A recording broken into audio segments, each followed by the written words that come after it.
once again we begin with the second chapter of science, components of food, and today we are going to read about the functions of some vitamins, and we are on page number 15.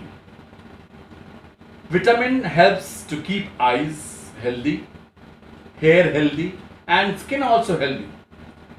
And sources are carrot, yellow and green vegetables, butter, milk. These are the best sources of vitamin A. तो butter, घी, vegetables ये खाने से vitamin A की हमें बहुत ताकत मिलती है. अब आते हैं विटामिन बी में. It keeps the skin and mouth healthy. हमारे स्किन को, चमड़े को और माउथ को हेल्दी रखता है. It is needed for healthy body and proper growth of the body. Body की ग्रोथ के लिए जरूरी है. होल ग्रेन्स, ग्रेन्स कहते हैं किसको, जैसे गेहूं, चावल, मक्का, इसको.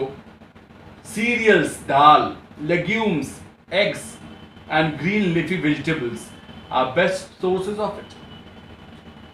Vitamin C helps in proper growth also of healthy teeth, gums and joints. ये जहाँ जहाँ joints है, घुटने का joint है, ये elbow joint, इसमें विटामिन C की आवश्यकता होती है. And against fighting the diseases and infections. Citrus fruits, जो खट्टा मीठा जैसे अंगूर, संतरा, ये citrus fruits होते हैं. Tomato, cabbage, आंवला, these are the best sources of vitamin C. इसे कहा जाता है कि जाड़े में आंवला का इस्तेमाल करना चाहिए. Vitamin D is a normal growth of bones in young बच्चों में बोन्स का जो ग्रोथ होता है उसमें विटामिन डी बहुत आवश्यक है. इसीलिए आपने देखा हो कि मम्मी जो होते हैं, माताएं जो होती हैं, धूप में बच्चों को लेके तेल लगाती रहती है ताकि विटामिन डी सूरज से मिल रहा है और तेल का पोषण उसमें अच्छे से मिलता है. It is synthesised in human body by the skin under the influence of sunlight. Fish, cod liver, oil, egg, milk, butter are the main sources of vitamin D. उसके बाद आते हैं विटामिन के में. It helps in clotting of blood. Clotting मतलब खून का रुकना. कहीं कट गया तो देखते खून बहने लगता है, लेकिन विटामिन के की वजह से तुरंत खून रुक भी जाता है, वहां जम जाता है. उसी को कहते हैं क्लॉटिंग. और कहाँ मिलता है इसकी मात्रा? लिवर्स में, स्पाइनच, पालक, cauliflower, tomato. These are the best sources. Vitamin के बाद मिनरल्स भी हम लोग को चाहिए शरीर में तंदुरुस्त रहने के लिए.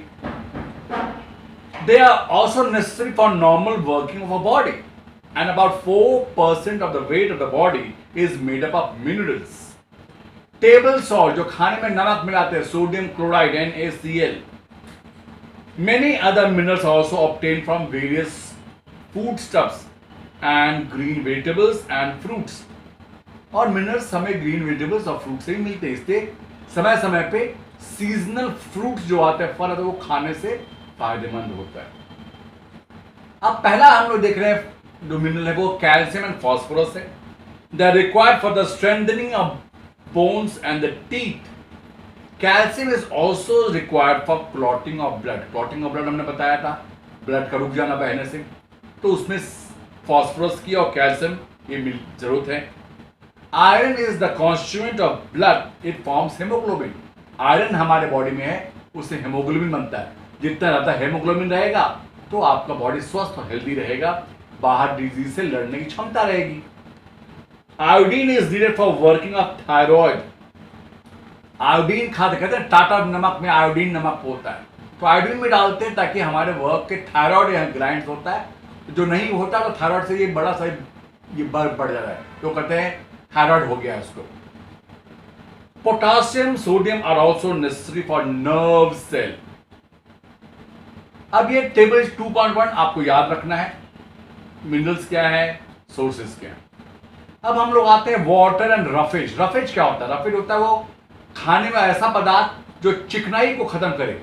अब घी, मिल्क, बटर ये सब जो खा रहे हैं तो बॉडी बिल्कुल चिकना हो रहा है, लेकिन रफेज उसको खुरदरा करता है. और सबसे बड़ा कंपोनेंट क्या है? सैलेड्स, जो हम लोग सलाद खाते हैं उसमें मिलता है वो ज्यादा. वाटर जो है it constitute almost 70% of body weight.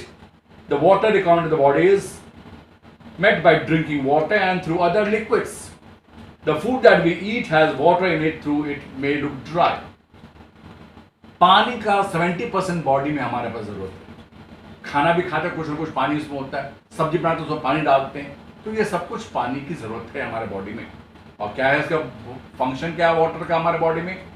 It acts as a solvent. Solvent जिस चीज में कुछ मिला दे तो वो मिल सकता है आसानी से for many of the substance. दूसरा, helps in transportation of digested food and oxygen throughout the body.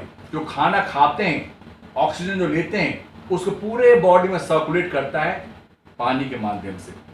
तीसरा, excretion of soluble matter, urine, पेशाब जो कहते हैं, तो जो गंदगी है वो बाहर निकालने में पानी में काम आता है। और finally, regulates the body temperature. बहुत काम के पसीना आया, पसीना आने से क्या होता है, एसी काम कर रहा है, वो आपको बॉडी को कूल करता है, रेगुलेट करता है। अब आता है फाइबर, वही जो रफेज की बात हमने की थी अभी।